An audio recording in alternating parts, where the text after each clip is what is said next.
What is good, YouTube? It's Coach Ryan Rizuki, and today's main focus is how to stop side spin on the basketball. Now, the main reason that most players have side spin on the ball is because they shoot the ball with two hands at the same time. The other reason, much less common, is because players will release the ball with the wrong fingers, and they won't release it with their index or middle finger, but they'll instead release it through their pinky with the shooting hand. But for most players, it's an issue of shooting with two hands. Now, this player, for instance, will bring the ball up the left side of his face, which is already incorrect as it forces the right elbow out and forces two hands to push the ball here.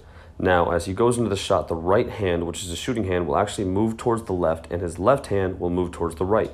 And both hands will try to come together to push the ball at the same time, trying to create two separate forces, one to the left and one to the right, attempting to let that ball go straight. However, more often than not, it won't. It's going to end up getting pushed one side too far or the other side too far. And in turn, you can see the spin on the ball and how it's not correct, how the ball does not spin with beautiful, good, correct backspin, but instead has this kind of diagonal sideways orbit on the ball and isn't what we want it to be. So I've seen plenty of different methods all over the world and different shooting videos and things to help you to get your guide hand to not push the ball. And one way that I found really helpful for you to get a good feel for it is to take your pinky and your ring finger on the guide hand and only use those two fingers on your guide. So as you release the ball, you can see much better backspin on these shots and a little bit of a straighter shot.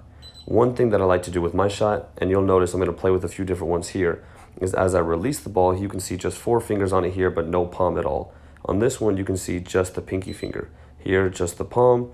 And on the next one, I'm going to continue to change it and change it and change it. Here, there's only two fingers. And you can see that the guide hand never actually does anything other than just balance the ball and help me to keep it straight and guide it through the hoop.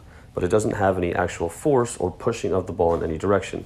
And here you can kind of see the backspin of the ball and how it's spinning perfectly straight every single time. And there's no extra or odd rotation on it.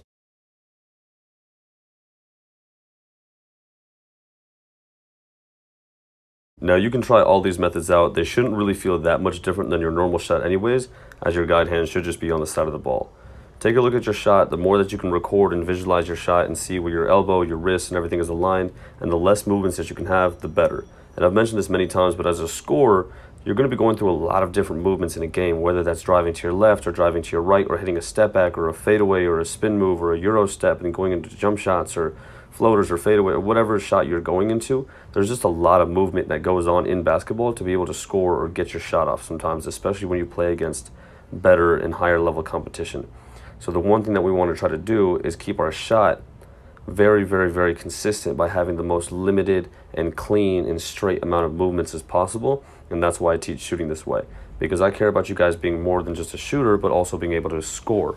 And so if you can score while running to your left and running to your right and hitting spin moves and pulling up in people and hitting step backs and bumping them and fading away and all these kinds of different movements and still be able to have consistency with the shot, that's what I'm looking for every single time. And that's why I teach shooting the way that I do. And I really hope that this stuff helps you and that you guys can continue to become great shooters one day as well and great scorers as well. Now, huge thank you to each and every one of you guys who's been getting my t-shirts down below. You can see them in my Teespring under my video, and I will leave it in the first comment as well. It means a lot, and I love to see you guys rocking that merch. So I'll catch you guys in the next one, and let me know what you need help with next.